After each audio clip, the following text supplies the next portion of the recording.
Israel ने Gaza शहर पर हमला शुरू कर दिया है। इजराइल की थल सेना पहले ही गाजा शहर को चारों तरफ से घेरने में लगी हुई है और इजरायली एयरफोर्स लगातार आसमान से गाजा शहर पर बमबारी कर रही है।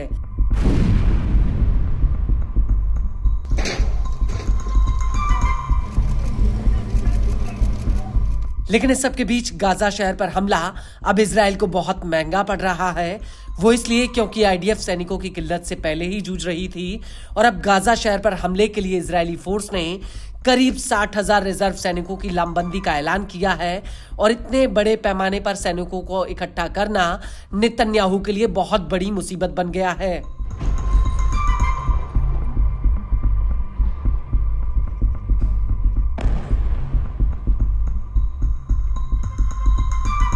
दरअसल अमेरिका की news agency wall street journal ने एक बहुत बड़ा खुलासा किया है। अमेरिकी एजेंसी का कहना है कि इजरायली सेना के कमांडरों को अब सैनिक नहीं मिल रहे हैं।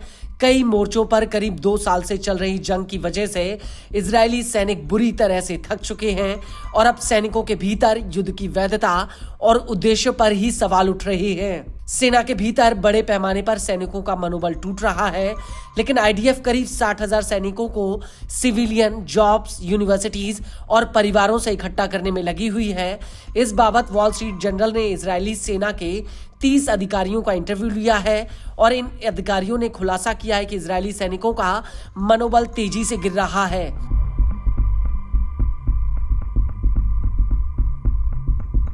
और कई सैनिक इस बात की चेतावनी दे रहे हैं कि इजरायली सेना टूट की कगार पर बढ़ रही है। सैनिकों की कमी की वजह से हालात इतने बदतर हो गए कि अब इजरायली कमांडर रिजर्व सैनिकों को झांसा देकर सेना में भर्ती कर रहे हैं।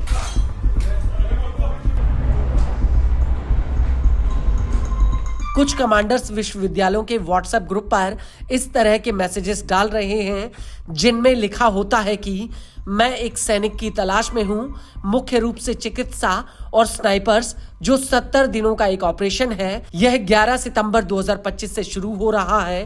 यदि कोई रिजर्व इसमें इच्छुक हो तो कृपा करके मुझे निजी नंबर पर मैसेज करें।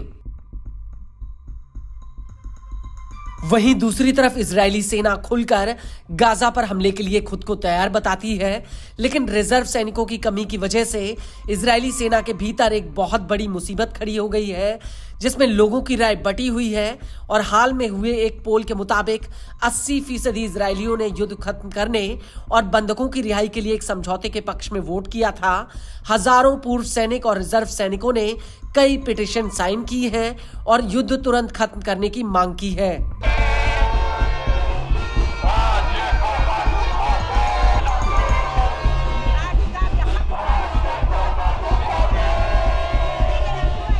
वॉल स्ट्रीट की रिपोर्ट के मुताबिक 7 अक्टूबर 2023 के बाद से अब मौजूदा समय में रिजर्व सैनिकों की मनोभावना में तेजी से बदलाव आया है। अखबार के मुताबिक गाजा में लंबे युद्ध की वजह से सभी रैंकों में सैनिकों का मनोबल गिरा है। सैनिकों का कहना है कि लोग बिना वजह मर रहे हैं और नेतन्याहू अपने राजनीतिक भविष्य के लिए युद्ध को लंबा खींच रहे हैं।